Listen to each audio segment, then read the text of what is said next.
imo din siyang gitik-gitikon na wa gayud na kung mahimo siyang anay na dating bagisa mo nang ato na siyang hikap-hikapon santang baktin pa siya ingana ba.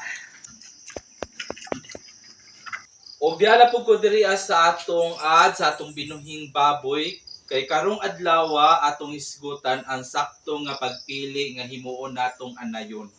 Kay kita baya sa atong pagpamuhin no, usahay magpataka na lang ta og himog anay bisag dili siya angayan. Dili siya nindot na himo anay. Mo nang kita karon mosunod na ta sa mga expert, sa mga technician na ilang gitudlo sa ato ko na siyang dawaton ug atong testingan sa atong pagpamuhi og baboy. Ug karon sa akong pagbalik og buhig baboy, ako na ni siyang gisunod.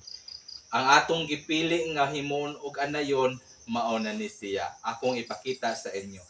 Ang akong gipili nga anayon kinahanglan kusog mukaon, no? Kinahanglan kusog jud na siya mukaon kay kung dili na siya kusog mukaon, dili nato makuha ang katumbitang timbang kilo nga angayan na siya himong anayon.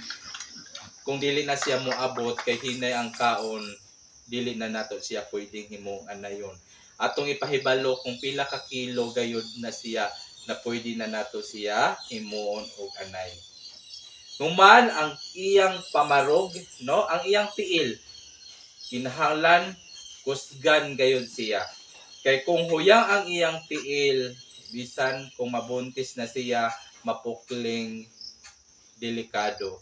Dili siya makalakaw na kay tungod dili lig-on ang iyang tiil. Kinahanglan ang atong pilion ang iyang paglakaw healthy o lig-on gayud ang iyang tiil.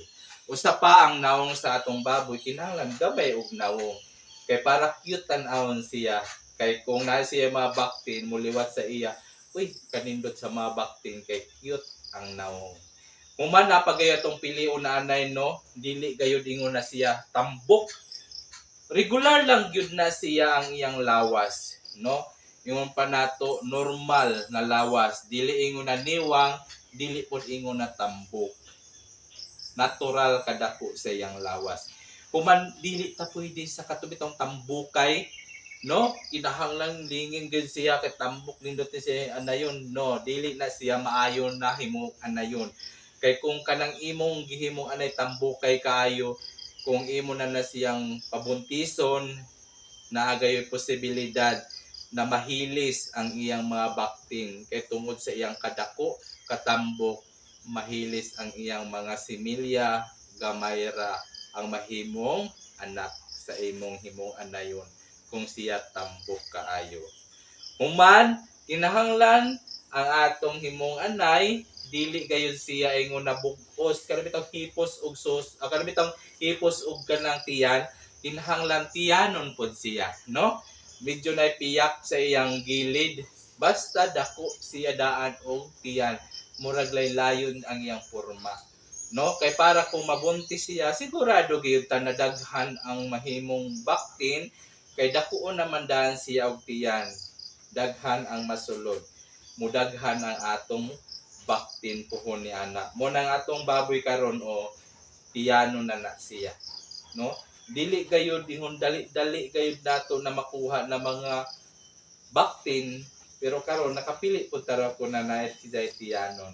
Human kani gayud ang pinaka-importante sa tanan. Kinahanglan ang suso sa atong himong anayon pares, no? Na siya. Na siya sa 12 ka buok, pwede galing pod og 14 kung naay 14. Kani ako napiling na himo anayon 14 ka buok ang suso. 7 sa pikas, 7 pod sa pikas, pantay. Kay sa una, karon ako gayon ning isulti sa inyo, ang akong nahimong anay sa una katong namuhit ako, dili siya pares, kun dili bungkig. Unsa may nahitabo? Daghan po siya anak, no? Sa mo anak kali siya og 14. Mo anak pagali siya 15. Oh, kaya ang ayang suso 15 man. Pero ang nahimo na dili maayo kay ang imong baktin dili mga himsog kaayo. Naagayoy ingon pa nato mga niwangon, mga gamayon. Mo nang ingon pa nila kung pares ang suso, kusog mo hatag og gatas ang inahan, healthy food ang mga baktin. Muna siya ang atong gipili, pares ang suso sa atong himong anayon. Atong testingan gayud na. Kay kung makabaktin na ta, kay atong gisunod ang atong giingon sa mga expert, kung maayo, makaingon gayud tag maayo.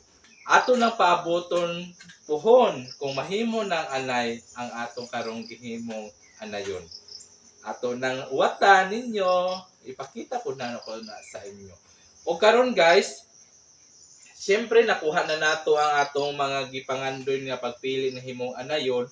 Kinahanglan gayud guys, kung maabot na siya 7 o 8 ka buwan, kanabit ang sukad sa iyang pag-anak, kinahanglan maabot na gayud siya og 120 kilos. O nahibawa na ninyo guys, 120 kilos ang atong himaong anayon. Maabot gud na siya. Pero kung dili na siya moabot nga ng kiloha, ayaw na lang siya himuang anayon kay dili siya healthy, hindi siya angayan. Ato gayon na sundon ang giingon sa mga expert. Kay kung manguwag na manggaling na siya, ato na siyang paupahan kay andam na siya mahimong anay. O diba? Kanindot sa atong gisgutan karon no, kay kini atong gisgutan mo ni ang atong pagpalambo sa atong pagpamuhi og baboy. Kay kita no, kinsa man sa inyo sama sa ako na nagsugod na pud og balik og buhi, ato nang sundon ang atong giingon sa atong mga expert, sa atong mga technician nga kana siya na baboy mao na siya ang sakto nga himuon natong anay. Ato na gayon na siyang sundon. Kay ug ikaw interesado ka, buhatan ni. Dili ta magpataka og pili og himong anay kung wala na siya na mga quality nga pilion na himuong anay. O di ba nakahibalo na mo? O buhi na mo baboy para magdungan ta na maghimog anay. Kay puhon kung manganak ni siya, ato gayon ning ipakita sa inyo na kanang atong gipili na himong anay mao gayoy sakto. Kay kana ato pa napaaboton. Kung pag-abot sa panahon, manganak na siya, makit-an na po na ninyo. Pero kamo kung naamo diha na namoy mga idea nga na siya himon og anay, sundog na ta. Kay mo na siya ang maayo nga atong buhaton. Pamuhi na mo para kita magdungan sa pag-asinso. Kinahanglan sa atong pagpamuhi, dili lang ni yaga-yaga, kundi seryoso, tinud-anay para sa atong kalambuan, sa atong pagpamuhi og baboy.